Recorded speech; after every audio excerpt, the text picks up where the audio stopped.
शांति। ओम शांति बाबा। बाबा ओम शांति। ओम शांति बाबा। आज 30 अगस्त 2023 की मुरली है। बाबा कह रहे, मीठे बच्चे, पवित्र रहने की कसम लेना ही सच्चा रक्षाबंधन है। बाबा कल्प में एक ही बार राखी तुम बच्चों को बांधते हैं। और आगे मेरे बाबा प्रश्न पूछ रहे हैं कि पवित्रता की प्रतिज्ञा करने वालों को भी योग में रहने का इशारा क्यों मिलता है? उत्तर बतलाते हैं मेरे बाबा, क्योंकि योग की शक्ति से ही वायुमंडल को शांत बना सकते हैं। सारी दुनिया को शांति का वर्षा देने का उपाय ही योग है। तुम बाबा की याद में रहते हो विश्व को शांति फैलाने के लिए। पूरी विश्व में शांति तभी फैलेगी जब हम जितने भी बच्चे बाबा को पहचान रहे हैं वो सब बाबा की याद में रहें। जितना बाबा को याद करेंगे उतना माया का असर नहीं होगा। बाबा का यही फरमान है, बच्चे अशरीरी भव। गीत है, भैया मेरे राखी के बंधन को निभाना। ओम शांति। बेहद के पिता का बच्चों प्रति फरमान है कि अशरीरी होकर रहो, अर्थात अपने को आत्मा निश्चय कर इन कर्मेंद्रियों से अपने को अलग समझो। ये शरीर निर्भर करता ही है आत्मा के ऊपर। आत्मा अलग हो जाती है तो शरीर कोई काम की चीज नहीं रहता, जिसको फिर जलाया जाता है। जब आत्मा निकल जाती है तो जैसे मुर्दा कीचड़ा हो जाता है। कीचड़ा होता है तो कहते हैं कि इस कीचड़ को जला दो। आत्मा बगैर ये शरीर काम का नहीं है। तो अहम आत्मा अविनाशी है। ये शरीर जो किरदार निभाने के लिए मिलता है वो विनाशी है। आत्मा निकल जाती है तो ये शरीर कोई काम का नहीं रहता, बदबू आने लगती है। शरीर के बगैर आत्मा शांति में रहती है। बाबा समझाते हैं, तुम्हारी आत्मा का स्वधर्म ही है शांति। तुम जानते हो हम आत्मा वास्तव में परम धाम की रहने वाली है। परम पिता परमात्मा भी वहां रहते हैं। जब कोई दुख होता है तो बाबा को याद करते हैं, मुझे इस दुख से छुड़ाओ। आत्मा ही सुख दुख में आती है। बहुत सन्यासी आदि हैं जो कहते हैं कि आत्मा निर्लेप है, परंतु नहीं, आत्मा में ही तो खाद पड़ती है। सच्चे सोने में चांदी पड़ती है तो सोना 24 कैरेट से 22 कैरेट बन जाता है, और सच्चे सोने में खाद डाल देते हैं तो जेवर मुलम्मे के हो जाते हैं। आत्मा ही मुख्य है। तो आत्माओं के पिता है परम पिता परमात्मा। वहीं आकर इस समय बच्चों को कहते हैं कि अब शरीर का भान छोड़ दो। मैं आत्मा हूँ, बाबा के पास जाता हूँ। हम हैं पांडव। पांडवों का ये योजना है। पहले यादव यूरोपवासी, फिर कौरव, और ये हैं पांडव। बरोबर महाभारी लड़ाई लगी है और फिर जय जयकार हो गया। ये राजयोग है ही नई दुनिया, स्वर्ग के लिए। ये राजयोग सिखलाए जा रहे हैं, सिखलाते ही बाबा स्वर्ग के लिए, नई दुनिया के लिए। तो पांडवों की जय जयकार हुई और सब समाप्त हो गए, खलास हो गए।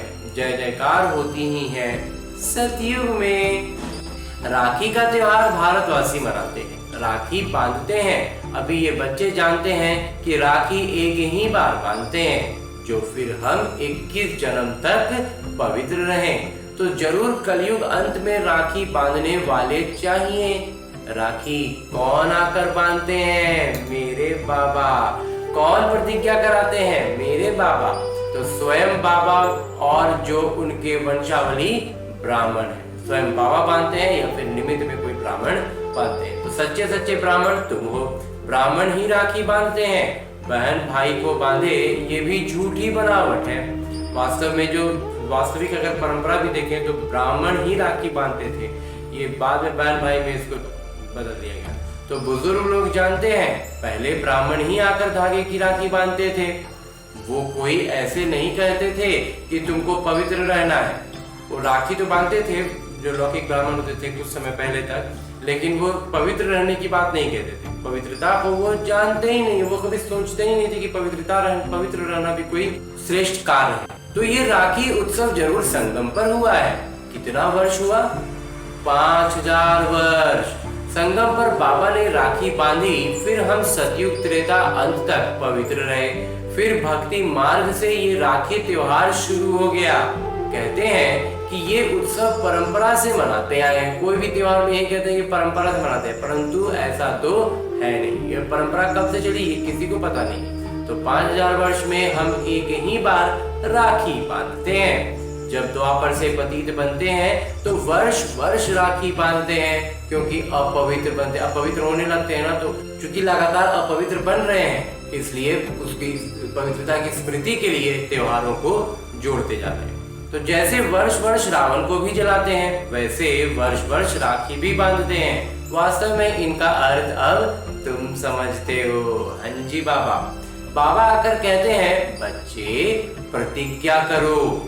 राखी बांधने से कुछ नहीं होता है, सिर्फ धागा बांध लेने से नहीं होगा, उसकी प्रतिज्ञा मन में होनी चाहिए। तो ये तो कसम उठाया जाता है कि बाबा हम अभी पवित्र रहेंगे। तो नाटक में इन उत्सवों की नूंद है। सतयुग त्रेता में राखी बांधने की दरकार ही नहीं रहती, वो है ही निर्विकारी दुनिया। तो इस समय अपनी है चढ़ती कला, फिर तो उतरना होता है, फिर धीरे धीरे उतरते ही रहेंगे। हम फिर सतो प्रधान देवता बनेंगे। ब्राह्मण कहते हैं कि हम अभी ईश्वर की संतान हैं, फिर सो देवता बनते हैं। बनाने वाले हैं परम पिता परमात्मा। मनुष्य से देवता निराकार परम पिता परमात्मा बनाते हैं, मनुष्य नहीं बना सकते। उन्होंने मनुष्य का नाम डाल दिया है। श्री कृष्ण को भी द्वापर में ले गए हैं। तुम पतित से पावन कलयुग अंत में बनते हो, फिर सतयुग आना है। अगर द्वापर में आए तो फिर कलयुग का नाम गुम हो जाना चाहिए। ये गलत बात है। जब गलत हो तब तो बाबा आकर सही बनाएंगे ना। तो अभी सब झूठे हैं, झूठी माया झूठी काया। तो बाबा आकर बच्चों को सच्चा बनाते हैं। सतयुग त्रेता में कभी झूठ नहीं बोलते, वहां झूठ की कोई दरकार ही नहीं है। यहाँ तो पाप करते झूठ बोलते रहते, पाप करते रहते झूठ बोलते रहते। पाप आत्माओं को पुण्य आत्मा तो बाबा ही बनाएंगे ना। हाँ जी बाबा। तो जैसे दीपमाला पर सारे वर्ष का हिसाब किताब चुकतुक करते हैं ना, दीपावली आती है तो सारा हिसाब किताब चुकतुक किया जाता है। तो तुम्हारा फिर आधा कल्प का जो पापों का खाता है वो भस्म होता है, और पुण्य का खाता तुम जमा करते जाते हो। यहाँ ही जमा करेंगे, तब 21 जन्म के लिए फल मिलेगा। बाबा को याद करने से ही विकर्म विनाश होंगे। नया कोई पाप नहीं करना चाहिए, पुराना खाता खत्म करना है।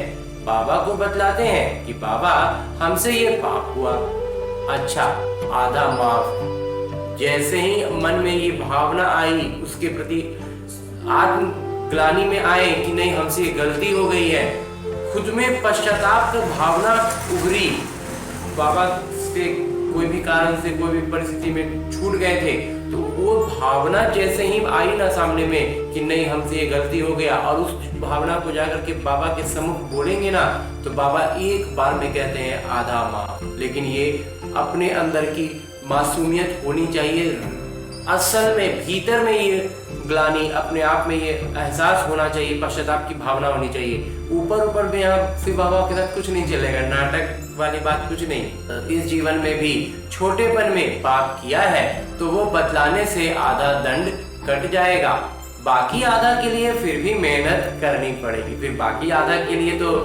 योग में रहना, जो कर्म भोग है उसको भोगना, ये सब तो करना ही पड़ेगा। तो इस जन्म के जीवन कहानी से आगे का भी पता पड़ जाता है, क्योंकि संस्कार ले आते हैं ना, फिर उनकी अवस्था का पता पड़ जाता है।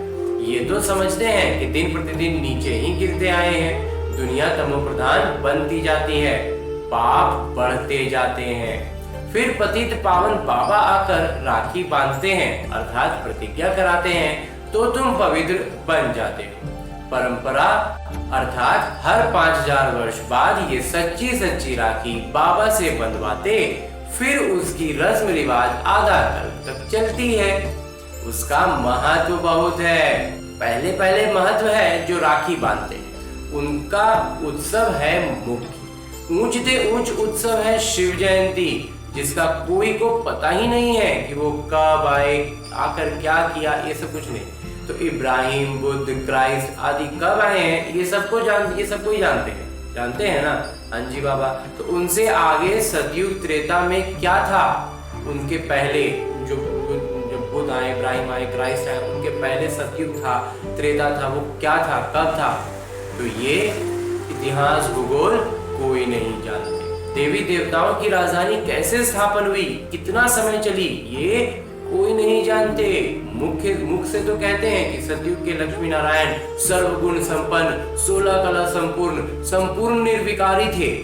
ये उनकी महिमा तो कर देते हैं, लेकिन वो कब आए थे और वो स्थापन स्वर्ग का कब हुआ था, कैसे हुआ था, ये नहीं जानते। तो लक्ष्मी नारायण तो हुए महाराजा महारानी, उन्हों का बचपन भी तो चाहिए। बच्चों का किसी को पता ही नहीं, बचपना का किसी को पता ही नहीं है। राधे कृष्ण को फिर उल्टा द्वापर में ले जाते हैं। ये मनुष्यों की अपनी कल्पना है। सतयुग की आयु भी लाखों वर्ष लिख दी है, इतनी तो होनी नहीं चाहिए। खुद भी कहते हैं 3000 वर्ष पहले क्राइस्ट बरोबर देवी देवताओं का राज्य था। क्राइस्ट के 3000 वर्ष पहले देवी देवताओं का राज्य था, एक तरह से ये भी समझते हैं और फिर दूसरी तरफ उलझ जाते हैं। तो फिर सतयुग को इतने वर्ष क्यों देते हैं? सहज बात है ना, परंतु माया पत्थर बुद्धि बना देती है, जो बिल्कुल ही भूल जाते हैं कि हम ही देवी देवता थे। नंबर 1 ही जब नारायण बनते हैं, जो क्रम में सबसे ऊपर है वही नारायण बनते हैं, तो उनको ही ये ज्ञान नहीं होता। जब उनको ही जो सबसे आगे आगे रहते हैं उन्हीं को जब ये ज्ञान नहीं है, तो बाकी पीछे वालों को क्या याद रहेगा। तो ज्ञान प्रायः लोप हो जाता है। बाबा कहते हैं अभी तुमको ज्ञान देता हूँ मनुष्य से देवता बनाने का। देवता बन गए फिर क्या सिखलाएंगे, दरकार ही नहीं, फिर सीखने के लिए कुछ बचा ही नहीं, फिर खाली सुख में जीवन व्यतीत कीजिए, है ना। तो राखी का उत्सव भी तुम जानते हो, ये सब उत्सव वर्ष वर्ष होते हैं। कुंभ का मेला, सागर नदी का मेला भी बड़ा भारी लगता है। जो गंगा सागर का मेला लगता है वो भी बहुत भारी लगता है। कुंभ का मेला भी नदी पर उतना ही भारी है। सागर और ब्रह्मपुत्र नदी का मेला मशहूर है। सागर तो बाबा है, तो उनसे पहले ये ब्रह्मपुत्र नदी निकली, फिर वृद्धि होती जाती है। सागर और ब्रह्मपुत्र का मेला देखने में आता है।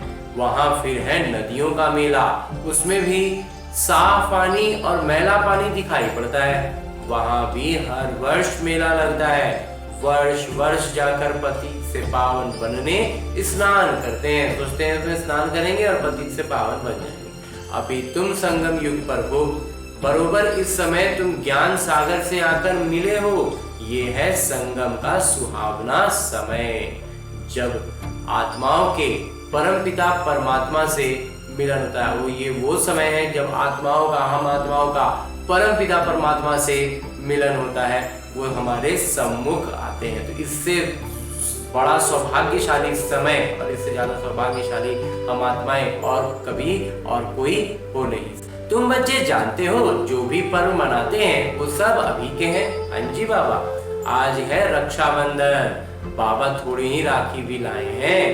अब बाबा पूछते हैं किसको शिव बाबा से राखी बनवानी है, वो हाथ उठावे।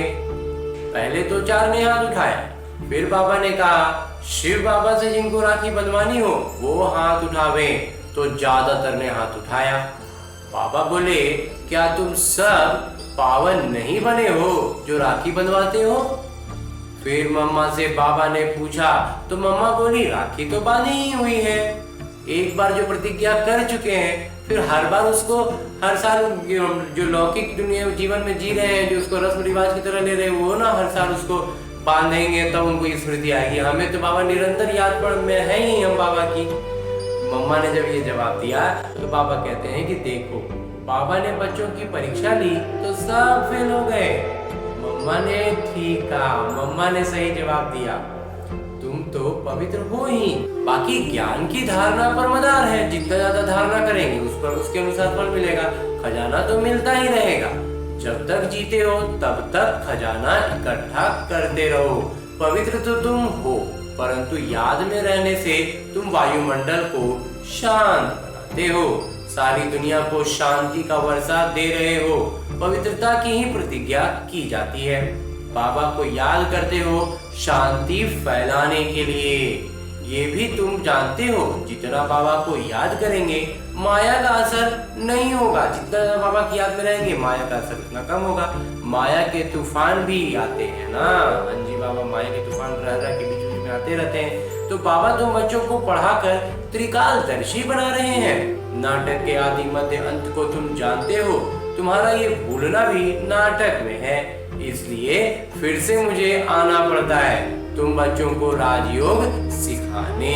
भूलना तो नाटक में है, लेकिन स्मृति हमें अपने पुरुषार्थ से लानी है। शिव जयंती मनाते हैं परंतु अर्थ नहीं समझते।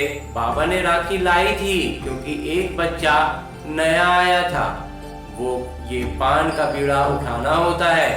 बाबा हम राखी बंधवाते हैं, हम पवित्र बन क्यों नहीं बेहद के पिता से वर्षा लेंगे, क्योंकि इसमें पवित्रता है प्रथम। बेहद के बाबा कहते हैं आधा कल्प तुमने विषय गटर में बहुत गोते खाए हैं। आज बाबा उससे गटर कह रहे हैं, ये है ही कुंभी पाक नरक, 63 जन्म गोते खाए हैं। अब प्रतिज्ञा करो बाबा, हम भी पवित्र दुनिया में चल सुख का वर्षा लेंगे, परंतु हिम्मत नहीं देखते हैं। ये है ज्ञान मान सरोवर, इसमें ज्ञान स्नान करने से मनुष्य स्वर्ग की परी बन जाते हैं। भारतवासी लक्ष्मी नारायण आदि के मंदिर बनाते हैं, परंतु उनको थोड़े ही पता है कि वो कब आए थे। तो ये हुई अंधश्रद्धा। जब कुछ पता ही नहीं है तो वो हो गई अंधश्रद्धा, लेकिन जब बाबा ज्ञान दे रहे हैं तो फिर अंधश्रद्धा की कोई बात नहीं रह जाती है। तो तुम बच्चों को अब बाबा ने आप समान ज्ञान सागर बनाया है, जैसे बैरिस्टर पढ़कर आप समान बनाते हैं, फिर नंबरवार पुरुषार्थ अनुसार पास होते हैं। पढ़ाई तो सब बैरिस्ट्री का भी सबको पढ़ाया जाता है, लेकिन फिर किसी का अंक अधिक किसी का अंक कम, ये भी पढ़ाई है। तुम्हारा परम उद्देश्य जो है वो एकदम स्पष्ट लिखा हुआ है, लक्ष्मी नारायण एकदम परम उद्देश्य है। तो शिव बाबा का भी चित्र है, अब लेना किससे, उसके लिए शक्ति कहाँ से लेनी, शिव बाबा से, परंतु समझते कुछ भी नहीं है। गाते हैं पतित पावन सीताराम, ये है ही रावण संप्रदाय। इसलिए बाबा कहते हैं अपनी शक्ल देखो, 16 कला संपूर्ण निर्विकारी हो, अपने को आत्मा निश्चय करते हो। हाँ जी बाबा, अपने को तो आत्मा निश्चय करते हैं, और अभी पूरा 16 कला संपूर्ण तो है नहीं बाबा। तो तुम्हारी आत्मा के पिता कौन है? मेरे बाबा। उनको नहीं जानते तो तुम नास्तिक ठहरे। फिर नास्तिक लक्ष्मी को कैसे वरेंगे?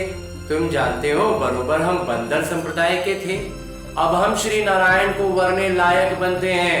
बाबा कहते हैं मैं तुमको माया रावण के राज्य से मुक्त करने आया हूँ। फिर रावण का बुद्ध कभी जलाएंगे ही नहीं, उसको फिर बुद्ध जलाने की, उसकी पुतला जलाने की जरूरत नहीं पड़ेगी। ये सब है समझने की बातें। जितना पुरुषार्थ करेंगे उतना अच्छा वर्षा पाएंगे। बाबा बता सकते हैं कि तुम इस समय के पुरुषार्थ अनुसार क्या बनेंगे। आजकल मनुष्यों की मौत तो बड़ी सस्ती है। मौत तो मतलब मनुष्य का जीवन का कोई कीमत ही नहीं रह गया है। वहां तो समय पर आयु पूरी हुई, झट मालूम पड़ेगा कि हमको ये अब चोला छोड़ दूसरा नया लेना है, उसमें ये एहसास हो जाएगा। तो नई नई आत्माएं आती हैं तो पहले पहले उन्हों की महिमा होती है, फिर कम हो जाती है।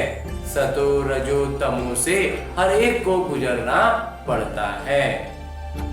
बाबा आकर सतो प्रधान बनाते हैं, ये भी वंडर है, ये भी कोई कम आश्चर्य की बात नहीं है कि बाबा सबको सतो प्रधान बनाते हैं। इतनी करोड़ आत्माओं को अपना अविनाशी किरदार मिला हुआ है जो कभी विनाश नहीं हो सकता।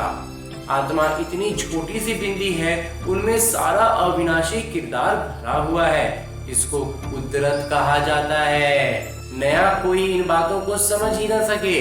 बड़ी गुह्य बातें, ये बातें बहुत गुह्य हैं। शिव का रूप तो यही दिखाते हैं ना।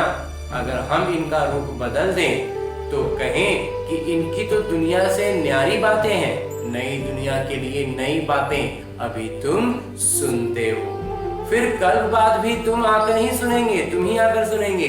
तो पतित पावन बाबा ने प्रतिज्ञा कराई थी, जिन्होंने यह प्रतिज्ञा की वही स्वर्ग के मालिक बने, इसलिए ये त्योहार मनाया जाता है। सच्चे सच्चे ब्राह्मण तुम हो, सरस्वती ब्राह्मणी ऊंची गाई जाती हैं।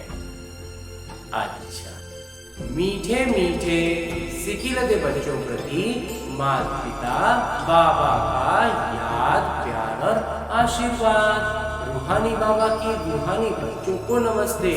हम रूहानी बच्चों की ओर से रूहानी बाबा को याद प्यार और प्रणाम। धन्यवाद बाबा, धन्यवाद।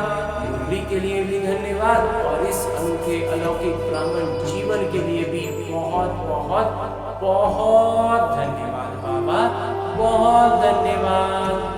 धारणा है कि पुराने विकर्मों का खाता समाप्त कर पुण्य का खाता जमा करना है, याद में रह शांति का वायुमंडल बनाना है, पवित्रता की प्रतिज्ञा कर पवित्र रहने की सच्ची राखी हर एक को बांधनी है, सच्ची राखी बांधनी है। और आगे मेरे बाबा वरदान दे रहे हैं। वरदान देते हुए मेरे बाबा कहते हैं, सदा दिल खुश मिठाई खाने और खिलाने वाले सच्चे सेवादारी खुश मिजाज भव। जो रोज अमृत वेले दिल खुश मिठाई खाते हैं, वे स्वयं भी सारा दिन खुश रहते हैं और दूसरों को भी उनको देख खुशी होती है। ये दिल खुश की खुराक कैसी भी परिस्थिति को छोटा बना देती है, पहाड़ को रुई बना देती है। तो सदा ये स्मृति रखो कि हम दिलखुश मिठाई खाने और दूसरों को खिलाने वाले हैं।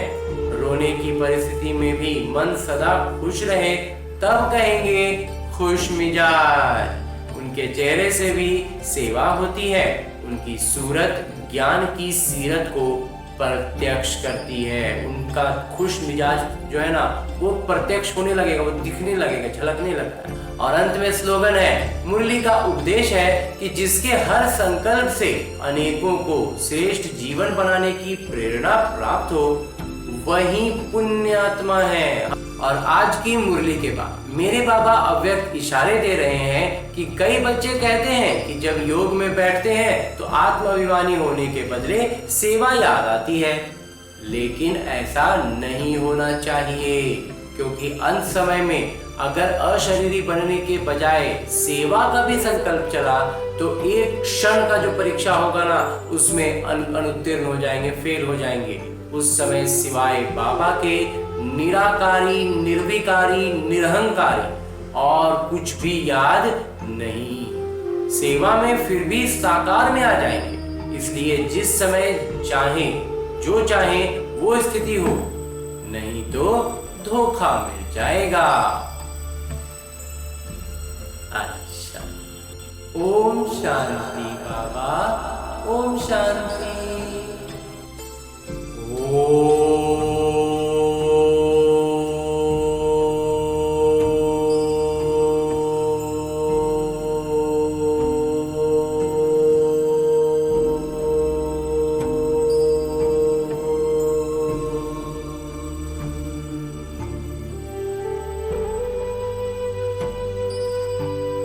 शांति।